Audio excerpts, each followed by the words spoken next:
dito dahil sa pagod ko guys. Naisip kong dumaan dito para ma-relax ko man lang yung aking sarili. Kasi naiiyak ako guys, napro-prostrate.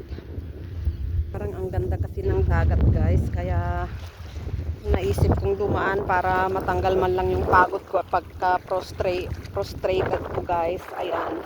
Itampisaw ko lang yung aking paa. Ang lamig guys, mahangin. Hindi pa tayo pwedeng mag-beach kasi mahangin pa. Tampi-tampisaw lang muna guys kasi gusto rin man nating mamasyal. O gumala man lang sana. Hindi na natin magawa dahil sa pagod natin guys. Mas pinamabuti na lang natin ang pagpahinga kaysa gumala pa. Kaya yan ang buhay natin guys.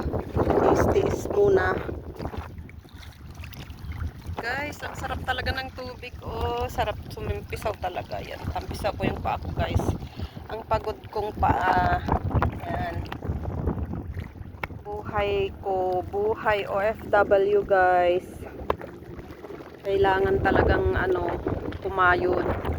Ang ganda ng tubig talaga. High tide siya. High tide ba siya?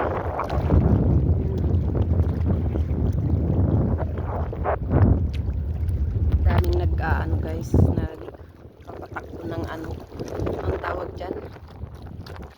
Mahangin siya guys, mahangin. Ayan, sarap tumampisaw guys kahit malamig siya. Tubig. Pasensya na kasi galing sa trabaho, sobrang pagod guys, dire-diretso.